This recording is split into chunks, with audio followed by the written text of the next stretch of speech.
everybody. I'm Evie Roberts, and this is my podcast, Talking in the Dark. Welcome.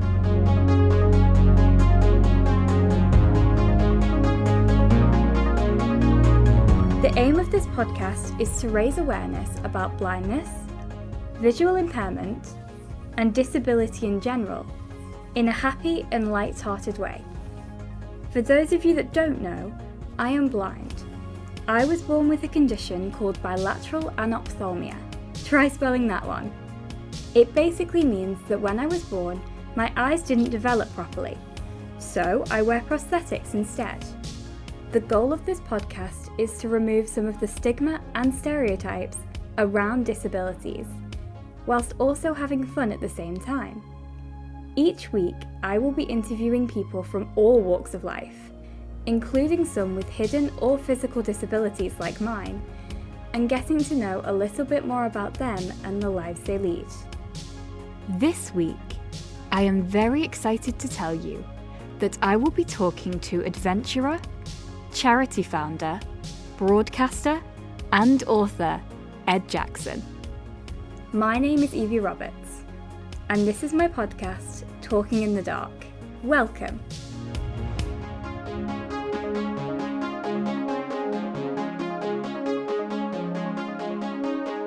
Hi Ed, how are you? I'm very well, thanks, Evie. How are you? I'm really good, thank you. First of all, thank you so much for coming on the podcast. It's such a pleasure to meet you. But second of all, how's your day going so far? My day has been it's been good actually. I'm currently in France, in the Alps. I'm training for a climbing mission that I'm taking on in July. So the weather's been good, although a storm's rolling in. So we've had a nice week outdoors doing the things that I love. And just to reverse a little bit, it's absolutely my pleasure to be chatting to you. Hugely inspirational, and I'm looking forward to getting into some fun topics over the next few minutes, few hours, whatever it might be. Oh, well, yeah, thank you. Thank you so much again. But that climbing mission you're taking on sounds very exciting. But I'm imagining like the training for that. I'm imagining that's, quite like difficult and quite draining. Yeah, it can be. It's quite frightening at the moment, actually, because I'm trying. My challenge is I'm going to try and climb the Matterhorn at the end of July, and that mountain is very pointy and steep. So I'm sure we'll get into it. But since my accident, I've got into the outdoor world, and climbing is a new challenge, and I've been learning a lot, but I've been having to learn pretty quickly. So I did have a bit of a fear of heights before, so I've had to try and learn to conquer that. So yes, it's tough. My body doesn't work the same it used to, so I can't probably exert myself in the same way I could before my accident. But at the same time, I'm learning to manage that, and I'm enjoying pushing and challenging myself again. Feel very fortunate to be in a position when that I can do that. Yeah, I can definitely imagine. So how long does it typically take to sort of plan like a mission like this?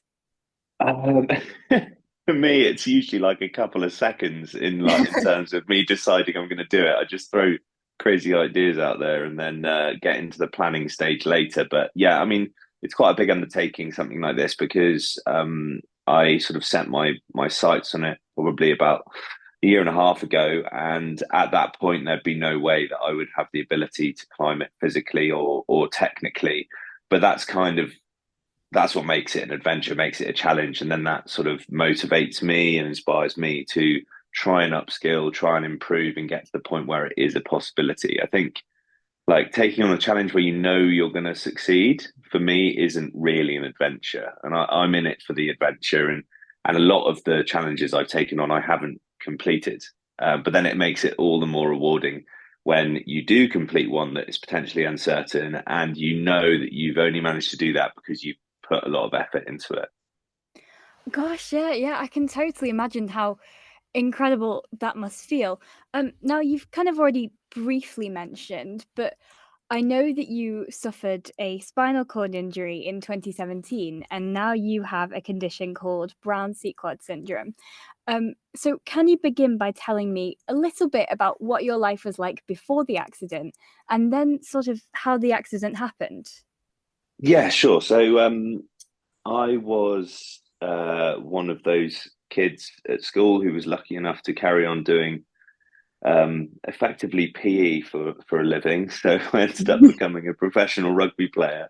I'm from the West Country. I'm from Bath, which is a big rugby area, and I supported Bath. And I left school and went signed for Bath, and it was a dream come true. And I was very fortunate to go on and play rugby then for 10 years professionally in the top leagues in England and Wales, and until 2017, when I was recovering from a shoulder operation, and I ended up picking the wrong end of a swimming pool to dive into, which was, it was probably at the time, it was actually, looking back, it seems a bit ridiculous that that was the act that caused my most severe injury, because of the sport I played for 10 years. It was pretty dangerous playing rugby, and I'd had a lot of accidents before, but it was just an innocuous dive into the swimming pool on a Sunday afternoon, and that ended up breaking my neck quite severely and rendering me completely paralyzed from the shoulders down.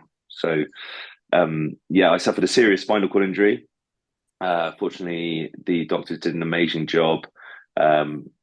And after a 7-hour surgery, I woke up in intensive care, but I was completely paralyzed from the shoulders down. And it was over a week, it was 8 days before I had any sort of movement and sensation return. And actually, after 7 days, they told me that wasn't going to happen anymore. So I had to contemplate life, without the use of my body, which was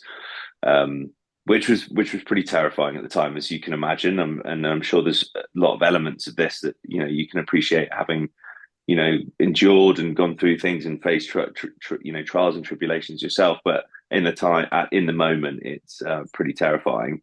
But I've been very fortunate that I have made a recovery to a certain degree. So now I still live with a spinal cord injury. And you mentioned Brown-Séquard syndrome. It's not many people will know that. It's quite a rare thing. It means that my spinal cord has been cut in half vertically. So where it was 12 millimeters wide, it's now 6 millimeters wide. And what that means is the left-hand side of my body doesn't work functionally very well. So I can't move it very well. But the right-hand side of my body, even though it functions physically well, doesn't have any sensation. So it's quite confusing. But basically, I'm a big sort of jumble and confused mess of wires, and my body now works in lots of weird and wonderful ways that it never did before. But I feel very fortunate to be in the position where I am now, and now able to walk. Say walk. My nickname is Mr. Wobbly, so I do wobble around rather than walk around. But that's better than it was supposed to be. So when it's all taken into account, I've been pretty fortunate. Just listening to you sort of describe, your accident and the injuries that were caused by it. I mean, I can imagine how difficult that must have been. And then, as especially from going from being a professional rugby player to then learning to live with, a real quite severe disability. So how was that sort of transition period for you? Yeah, I mean, it was a process, and it was it wasn't easy. I think there's so much unknown and so many uncertainties, especially in the early days of, I suppose, my identity was wrapped up in being able to use my body and be, physically capable to the extreme almost, being a professional sportsman, and you're kind of looked up to for that. And when the injury takes away the thing that your identity is wrapped up in, you're left wondering, like, who am I? And another thing that was difficult was I felt completely useless. Everyone had to do everything for me. There's also a lot of health conditions, the health impacts that come from nerve damage that are sort of underlying, sort of bladder, bowel, temperature regulation, the things that people don't see that you struggle with, that aren't on the surface, that sort of impact you on a day to day. And it's a great test of resilience and perseverance. But I think for me, because my injury was so severe, and because I was told very early on that I was not going to make much of a recovery, if at all any recovery, everything since then has been a bonus. So I suppose if people had told me from the beginning I was going to get back to playing rugby and I'd ended up where I am now, I would probably be a bit more bitter and, upset about that. But actually, I'm just very grateful that I can limp around, that I can drive a car, that I can brush my own teeth or feed myself, all of those things that for a long time I had to think, I had to contemplate never being able to do again. That perspective over the whole injury has really helped me cope with my own situation. Yeah, absolutely. And I mean, like you say, everything because being told that you wouldn't really be able to do much and then being able to do all the things that you now can do. Everything feels like a bonus, but also, like you said, it takes a lot of resilience. The relearning to do these things, can't be easy for you. So, what would you say sort of keeps you motivated? That's a great question. I think a few things actually. First of all, there's just a sort of drive and determination, I suppose, of a challenge, which may be partly innate in me, for having being a sports person before, and enjoying the physical tests, and that's partly why I do the mountaineering. It's to keep motivating myself, to keep challenging myself, to keep pushing forward, because if you've got nothing to train for, it's a lot harder to stay focused. And I think before, when I was playing rugby, it was like, okay, I got injured and I'll be out for 6 months. But there's you can literally pick a game in the diary in 6 months' time and go, that's what I'm aiming for, and you work towards it. But when your injury is the rest of your life, you need to put things in place as benchmarks and break it down into smaller challenges to keep yourself motivated. But wider than that, I think that a huge part of my recovery has been the emotional side, which is the same with any trauma, and part of that has been actually being able to help other people through their own traumas, and in the same way I was helped through mine and inspired by other people on my own journey who had gone before me, if you like. So my wife and I set up a charity that helps young adults who have been through trauma, and actually giving back and being in a position where you can positively influence other people is incredibly humbling, and it's a privileged place to be. It can be quite a daunting place to be sometimes because there's a lot of responsibility with it. It's something that I would never take back, but it definitely keeps me motivated to keep acting the way that I am, you know telling others to act, or trying to inspire others to act and live a positive life and keep pushing forward and keep challenging themselves and look on the bright side and be resilient. You've got to practice what you preach. So I think I put myself in a position in the best possible way that that gives me motivation in return. And seeing other people succeed and move forward and change their own lives is so rewarding that, why wouldn't you keep going? Yeah, yeah, 100%. And I mean, I've talked to quite a few of my guests actually about having sort of like a support network around you. And you've mentioned that you really enjoy helping others and that you had help, when you were sort of learning to live with your disability. So how important do you think it is to have a support network around you? Uh, I think it's almost essential, just on the proof that I've sort of seen.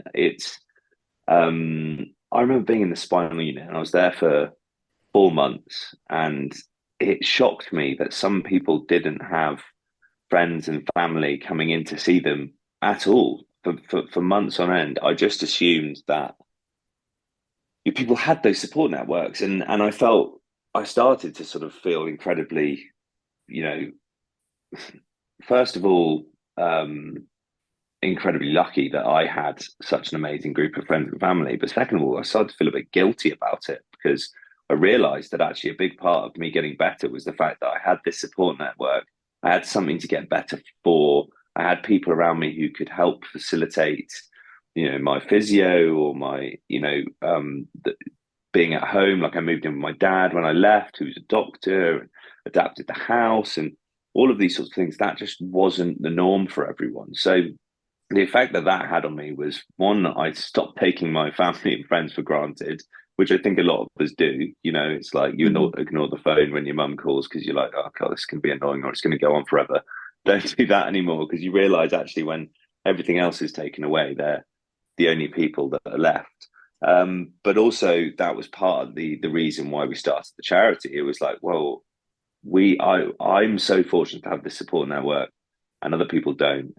We want to pay that forward now, and the charity acts as the support network for other people. And I think it's integral on a practical sense in a lot of ways. Well, not integral, but it's important on a practical sense in a lot of ways. But it's like integral in a psychological sense for motivation and to keep people having hope and positivity.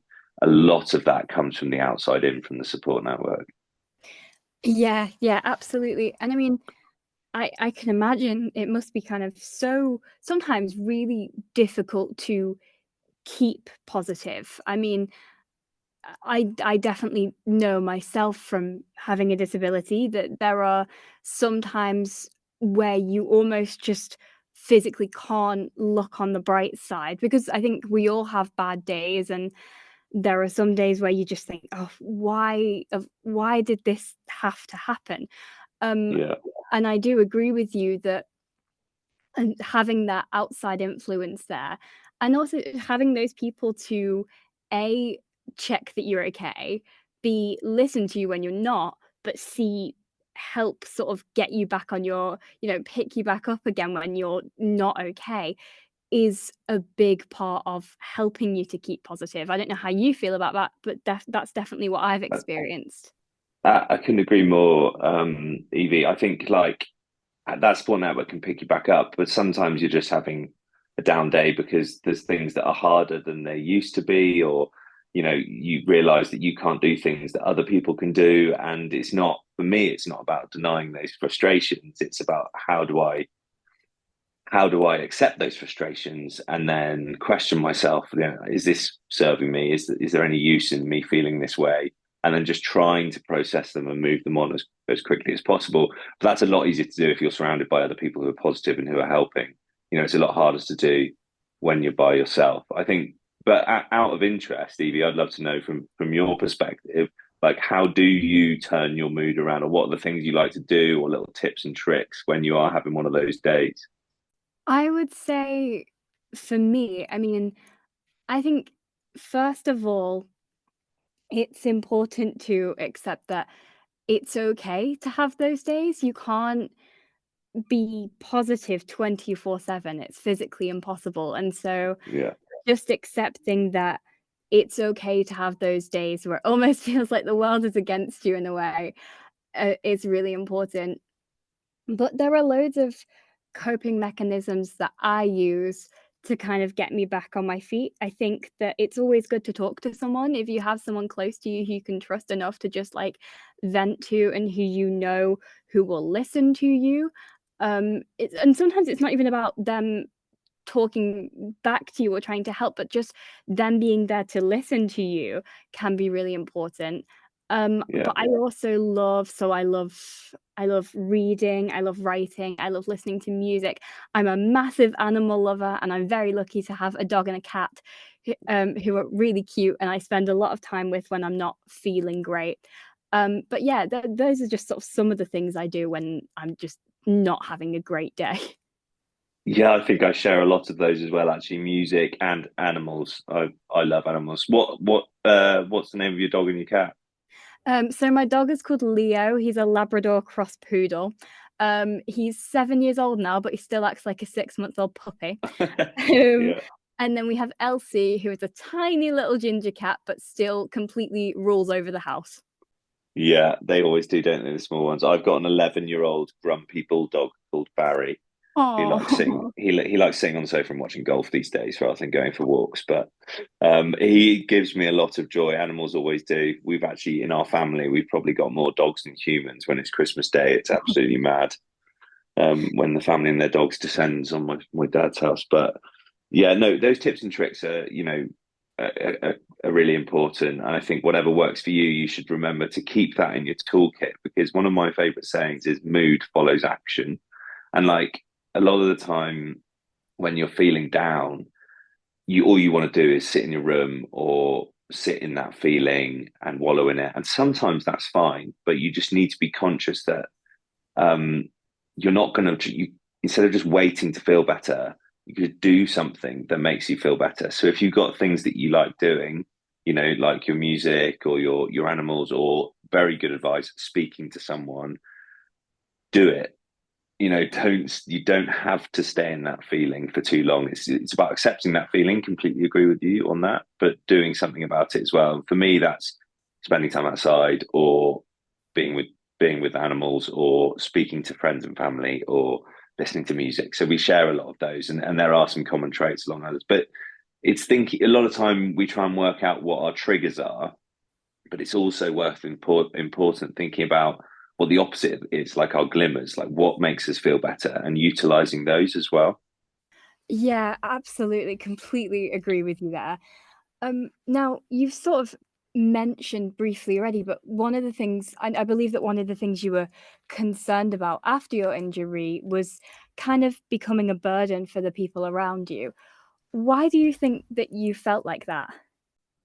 Um, I think it's probably quite a human feeling, but I think there was probably a bit of like ma- toxic masculine ego in there as well. Like having been a rugby Mhm. player and like been the type of person that could help others, and showing weakness um was a big no-no. Like, as in sport, in rugby, it was like if you're injured, you don't show any weakness. Like, and that's a dangerous narrative, by the way. I don't agree with that. I think Mhm. that's why there's a lot of mental health issues in young men and in rugby, actually.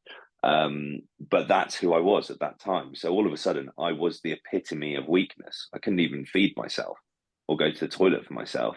So I think that was really tough to take for my ego more than anything.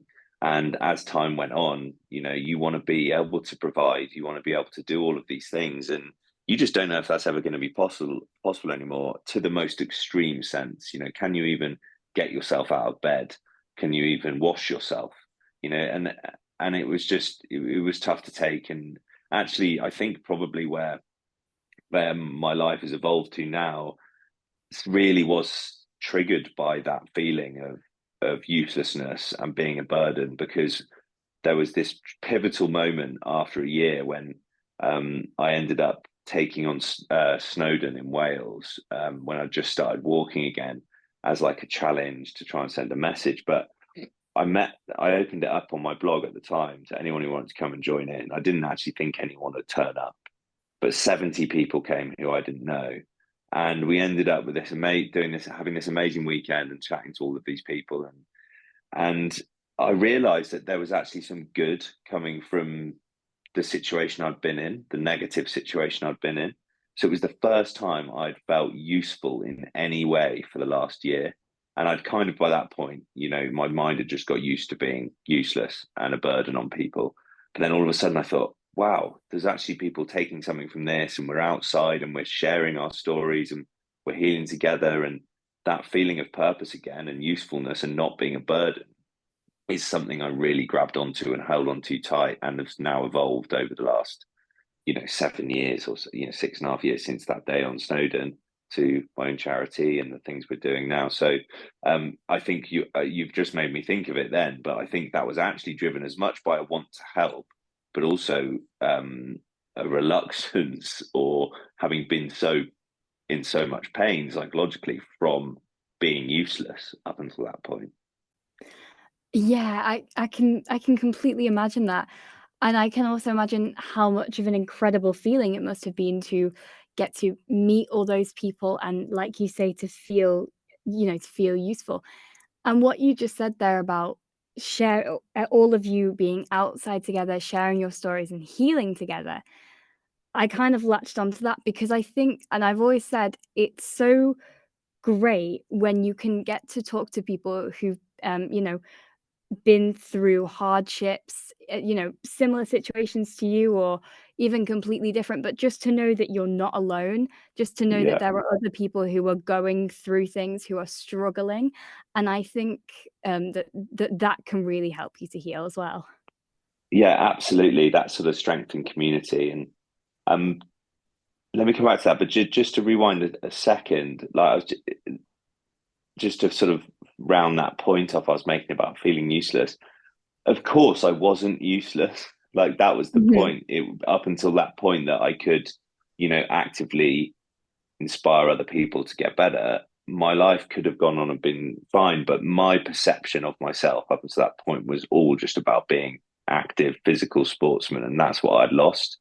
So I thought I was useless. I wasn't actually useless, but that rediscovery of doing something else was, quite a pivotal moment at that point. And you're right, it came from other people, came from community. It wasn't something that I just worked out. And not feeling alone is very important. And it's actually something that we try and it's one of the most powerful tools actually of our charity isn't the fact that we take people on adventures or we get them outside of their comfort zone. It's just the fact that we've got different people from different root causes of trauma, physical or psychological.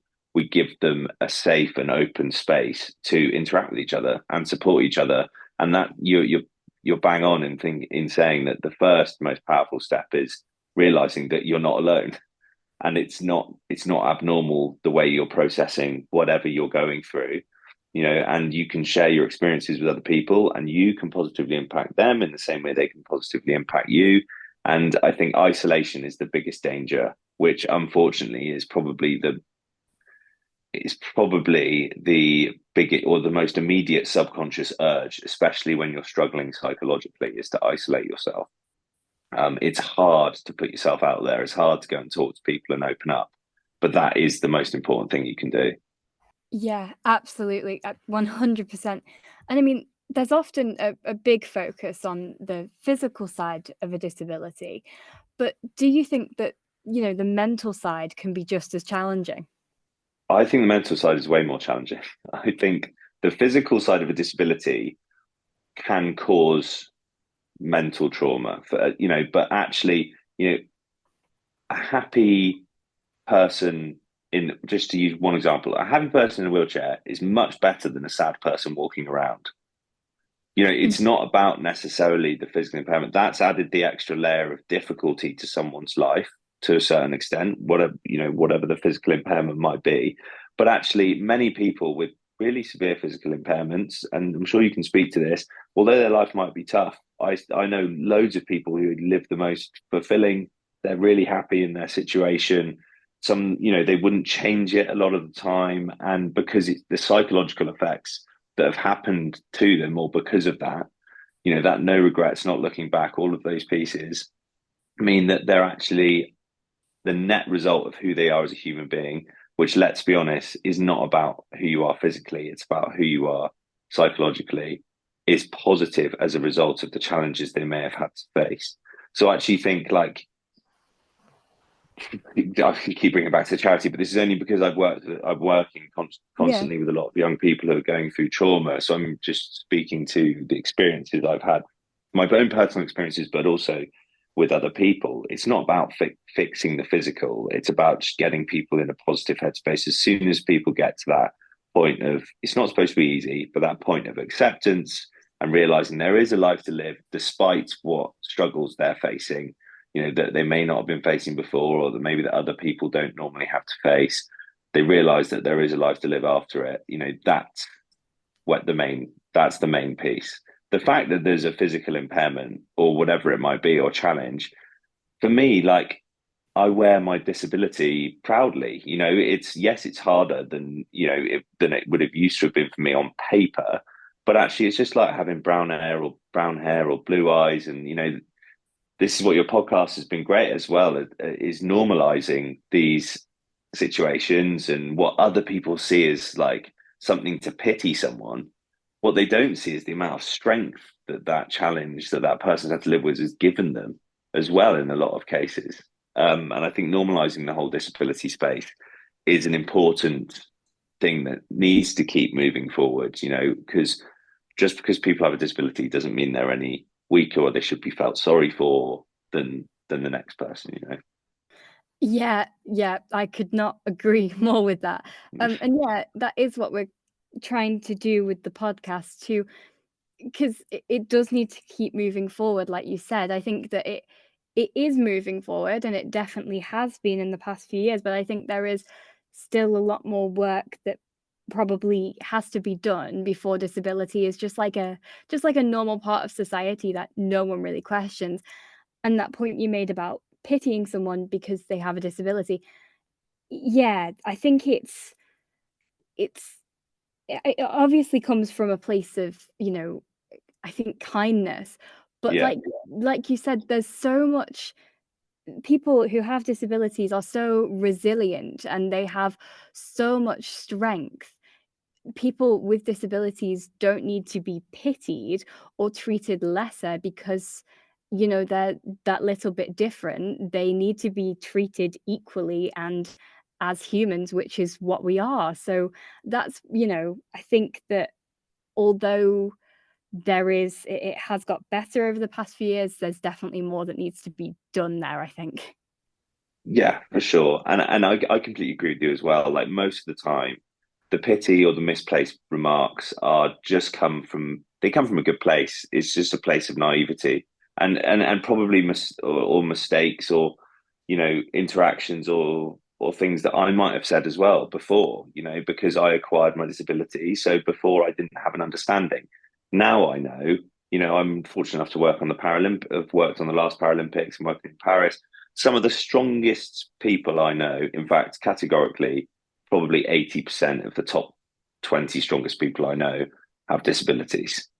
So what does that say to you? Because I know a lot more people who are non-disabled than disabled. So I don't pity people with disabilities. I respect their challenges in the same way I respect someone who doesn't have a disability's challenges. It's just part of being human. But it's just an education piece, right? And I agree with you. I don't think people are doing it on purpose. I think it often comes from a good place. There just needs to be more normalizing, more exposure. And I think it's heading in the right direction. Yeah, absolutely. You just briefly mentioned there about working on the last Paralympics in Paris. Can you tell me a little bit about that? Because I'm imagining that must have been incredible. Yeah, it was amazing. So I started working with Channel 4 on the rugby. They was televising the rugby. So I started doing some TV work, which was amazing challenge for me in itself and a great way to stay involved with the sport that I loved. But then, of course, Channel 4's biggest sporting event is the Paralympics. And I went out to Tokyo as a reporter, um, which was a strange experience. Japan's a country I've always wanted to go to, but it was in the middle of lockdown. So we kind of only had to see it all through a window, but I got to go to the cycling event at the Mount Fuji racetrack and like lots of different sporting events and just got to experience the most incredible level of sport and the most amazing humans that um that I ever had, that I had up until that point. And coming from a sporting background, obviously I love all sport anyway. I was like a kid in a sweet shop, but also to layer on top of the sports men, women, the sports people there, they all had these amazing backstories and they all had their life in context, and they were all really pleased to be there and everyone wanted to talk to you because sometimes as a sports reporter, when you're doing professional sport, you only get media trained answers and you're just a nuisance while you're trying to interview players. But that's very much the opposite of the Paralympics. And after that, I was lucky enough to go on and work on the Winter Paralympics, which was in Beijing, which was another amazing experience, although a bit of a bizarre one because again, it was still during lockdown, and China seemed to take their lockdown very seriously. But that's another story. And then I'm going out to Paris in August for the Paralympics, where I'll be presenting on the athletics. So I feel very fortunate to be involved in such an incredible event, and of course, an event that is doing a lot for what we've just been talking about, which is normalizing disability. Yeah, absolutely. And I mean that sounds brilliant. Now I know that you've talked in the past about finding purpose when it comes to your disability. Can you explain a little more about that? Yeah, I think so. Purpose is an interesting one, right? Because I think people's perception of purpose is that you either find it or you don't. And Mhm. some people have found their purpose, and most of us haven't. And I'm never going to find my purpose, or what I'm doing isn't aligned with my purpose. But I've sort of come to the understanding that, or my opinion is that, like, purpose is built, not found. It's in your daily actions. It's in the way that you act. It's in your relationships. It's in the things that you do, but it's not just the thing you do, it's the way you approach the thing you do. It's aligning yourself with your values and acting in that way. And over time, if you carry on doing that, if you carry on following your heart or your gut, and not always following your head, and you're nice to people and you're positive, whatever, your values you want to adhere to, the universe will build a life of purpose for you. Things will start to fall into place. Nothing I do now is planned. I never imagined that I would have a charity. I never imagined work on the Paralympics, never imagined have a book, and all of these things. And none of it was planned. All I was doing was, once I felt that sense of, like, on Snowdon, giving back, that sense of I can help people, I can be of use here, I just pursued that. And also, you also have this, when you have to be resuscitated 3 times, and when you have to contemplate never being able to move again, and all of the things, you do start to feel very lucky for the things you can do. It does put your life in perspective. So you are willing to say yes to stuff. It's very clear that you only live once, and it could all end tomorrow. You've had a big dose of that when you've gone through, such a traumatic accident. So it allows you to take more chances. It allows you to follow the road less trodden. And I think if you just do that in your daily actions and your daily steps, then things will start to fall your way. Like, don't expect to dig purpose out of the ground one day and go, here, I found it. Yeah. It's a process. Yeah, absolutely. Now, you've kind of talked about your charity already, but let's sort of dive a little bit more into that. So, you are the founder of the Millimetres to Mountains Foundation. So, can you tell me a bit about the charity? Yeah, so obviously we've touched on it a bit. We've actually got some of our beneficiaries coming out to join us in the mountains tomorrow, which I'm very excited about. So some of them will be taking on their first peak. But effectively, we use the outdoors and adventure to help young adults who've been through trauma get back on their feet, and find a path forward after suffering, as a result of a trauma that's happened to them. So that could be physical or psychological. So we help people from, you know, um, broken bones and ligaments and being smashed up in car crashes, to PTSD, to anxiety and depression, to spinal cord injuries.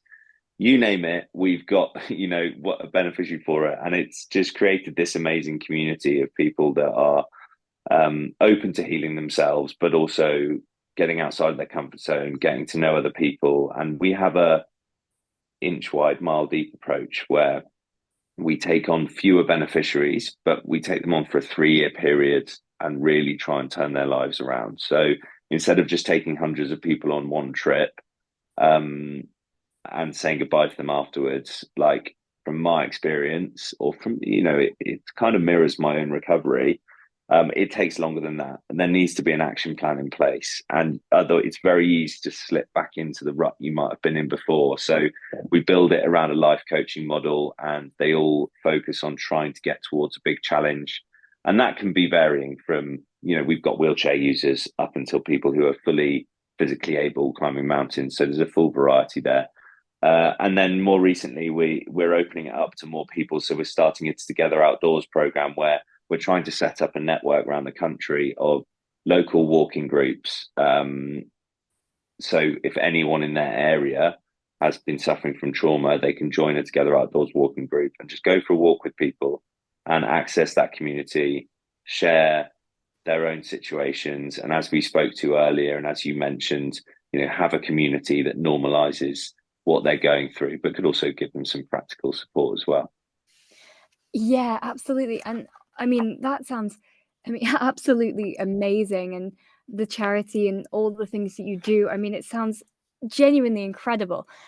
Now, you have been on many adventures yourself, but do you have a favorite? Oh, I don't have children, but that's like asking me what my favorite children, who someone's favorite child is. They probably do have an answer, but they're not going to give it to you. Um, I I love the mountains, which is quite ironic because it's probably where I struggle the most in terms of my physical challenges. But Maybe that's why I like them, but they're just such a majestic place to be. And there's kind of a journey to them. Do you make it to the top? There's that moment. It's a teamwork element that replaces rugby. So I've had some amazing mountain challenges. Actually, do you know what? Probably my favorite or the most formative was a mountain I climbed last year, in the Himalayas on the Tibet border, and we didn't actually make it to the top. We actually got in a bit of trouble. Our guide fell down a crevasse, and we ended up having to spend the night on the mountain with no tents in temperatures down to -30. So as I'm explaining this, probably a lot of people are thinking, why is this your favorite challenge? And it's a good question, but it's probably because of the results, sort of the takeaways that come from it. It's realizing how fortunate you are to be alive. It's a good reminder of that. It's also a proper adventure. It's not something that I would choose to repeat for sure, because it could have quite easily gone the other way. But it gave me a big dose of perspective, probably when I needed it. Because I don't know if you find this, but for me, actually, you did mention it at the start. It's not like something happens, then all of a sudden you're never going to be disturbed or distracted or knocked off course by anything again in your life. You don't just become Mr. Resilient. You need reminders. It's so easy to go off track and deviate. And I think maybe someone upstairs decided I needed a reminder at that time. And I think it was a timely one. So the knock-on effects of it were good. But hopefully if we chat again in a few months' time, I'll be telling you the Matterhorn was my favourite one, but not for those reasons. Hopefully for the reasons that we got to the top and it all went well. Yeah, hopefully that is the Yeah. case. You mentioned very briefly earlier that you've also written a book. So Mm. kind of what made you want to write a book, and can you tell me a bit about it? Yeah, so I kept a diary in hospital. It started off as a private diary until I woke up one day and one of my friends was reading it, of course, as they do. But I started making it public because my wife Lois, she persuaded me that it could help some people who have to go through living in hospital for a long time one day. And again, I was thinking, if I can be of any use in any way at this time when I'm feeling completely useless, let's do it. And it quickly got some traction, and I kept it up. And then about 2.5 years later, I was approached by a publisher to turn those diary entries into a book, because it was like a blow-by-blow account of someone going through a traumatic situation instead of it being retrospective. So thinking back to that time, it was the actual daily inputs. And of course, I said, no, I can't do that. I'm not an author, full imposter syndrome. But eventually, a very clever literary agent called Bev James, who's become a very close friend and mentor of mine, knew my weakness and said, "Well, you could give all the proceeds to your charity." So then I couldn't say no, and I ended up writing the book, and it was amazing. It became a Sunday Times bestseller, which is still crazy to think. I think my English teacher will probably be my old English teacher will definitely be baffled by that too. And off the back of it, that the book is called Lucky, but off the back of that, unbelievably now, it's being made into a film, which is released later this year at the end of August. So um, I mean, I'm saying this out loud. I still don't really understand how any of this is happening. Like I said before, it's just follow your passions, follow your dreams, and be nice to people, be kind, take chances, and then maybe one day there's a film coming out. It's very strange. Oh my gosh, yeah, I can imagine that that would feel quite strange, but that is absolutely incredible. Now I believe that like on top of everything else that you're already doing, you also have your own podcast called It's Good to Walk. So can you tell me a bit about that? Yeah, so my podcast is actually on hold at the moment, but I really need to start. I mean, problem is I've spent too much time up mountains and on ice caps. I need to kick it back off again. But the reason I started the podcast is because people were saying to me, "Oh, Ed, you're really inspiring. You do these things." And I was just thinking, you have got no idea. Like, I want to introduce you to the people who inspire me. I was like, there are some way better people than cooler people than me out there. So I was like, the way I'm going to do that is interview those people that inspire me. And the name of the name of the podcast, It's Good to Walk, is just a kind of play on It's Good to Talk, because it was around mental health as well. It's like we said before, communication is such a powerful tool following trauma. But also the perspective around it is just good to walk. You don't have to be able to do unbelievable things. It's like we don't appreciate things we can do. So it's not a walking podcast as such. I know some people probably tuned in and thought it was like Claire Balding's ramblings, but it's not. It's about overcoming life changing. I was overcoming life changing sort of incidences, but also the knock on effects of what people have learned as a result of that. And effectively, it's just an excuse for me to sit down and chat to people who really inspire me. So I do need to kick it back off again for sure. It's been on the top of my to-do list for about the last year or so, but there's 16 episodes out there if people want to go and listen to them. And they're relatively, we're not talking about current affairs, like your podcast. So it's not time stamped. It's not like you're trying to catch up on the weekly news. So hopefully people are still taking benefits from them. Oh yeah, I can definitely imagine that they are.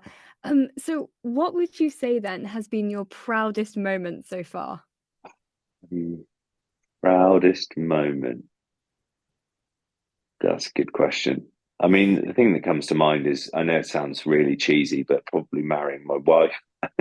she's she's yeah, she's a pretty epic human being. She's kept me motivated throughout the whole process. She's been there to support me from the start. I'm not really sure how I could have done it without her, to be honest. So I think back, obviously, I've done a lot of things that I am proud of. Probably done some stuff I'm not proud of as well, but the overarching zoomed out version, I would say, would be that. And of course, starting the charity as well. I mean, they go hand in hand though, because she was a big reason that happened. So Yeah, I can totally see why they would be your proudest moments. It yeah. makes total sense. Um, so do you have any sort of goals or aspirations for the future that you would like to achieve? Um, I have a few dreams. I'm a bit nervous about goals. I think that goals can be, as long as they stay as hopes and not expectations, because the danger of a goal is you hang your hat on it, and if you don't get there, you're annoyed, and if you do get there, you realize actually there's not it's not the answer to everything, and your brain just catches up with it, and you're just annoyed about it, or you just move on to the next thing. Um, I would love to get to a position where the charity can live on without us. I think the legacy there of like building it to a point where long after we're gone, it's still helping people. I think that's a big sort of life goal of mine. I think in the mountains, obviously, my next goal is the Matterhorn. I would also like to get to the point where I'm proficient in the mountains, to the point where um, I'm skilled enough to do things that potentially able-bodied Ed couldn't do. So I've got a huge amount of respect for the sort of art form and the technique of mountaineering, and I'm really enjoying being a beginner again. But I'm very much a beginner at the moment, and a lot of the things that I'm doing in that space, I'm having to work with Berghaus, who've been amazing at adapting kit and helping increase, and as a knock-on result of that, that adapted kit is helping increase accessibility to the outdoors for other people with disabilities. So that's a big passion as well. Um, but to be honest with you, Evie, I don't think too far ahead, as you might be able to tell. Like, I think with my life, I don't live in the past and I don't live too far ahead in the future.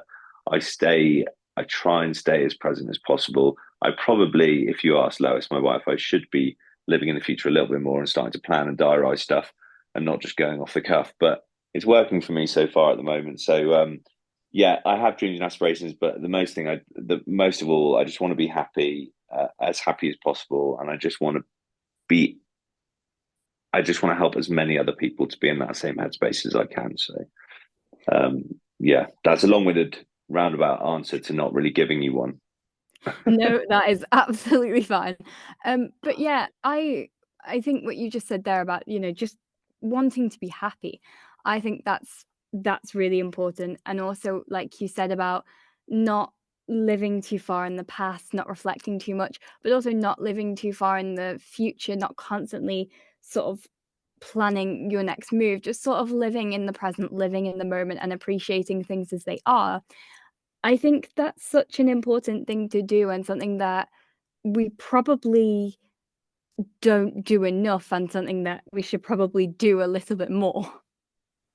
Yeah, 100%. Trying to be present is a constant challenge, constant task, but maybe just switching off from technology a little bit, getting outside, being with people that you really like, but without, an agenda, just spending time by yourself. All of those things can help. But I do think it's important to have some dreams, but I just think it's dangerous sometimes when those dreams are people are too obsessed with them, or they think that when they get there, that's going to be the answer to everything and that's going to make them happy. Because at the end of the day, the only thing we've got is the present moment. The future is a thought, and the past is also a thought.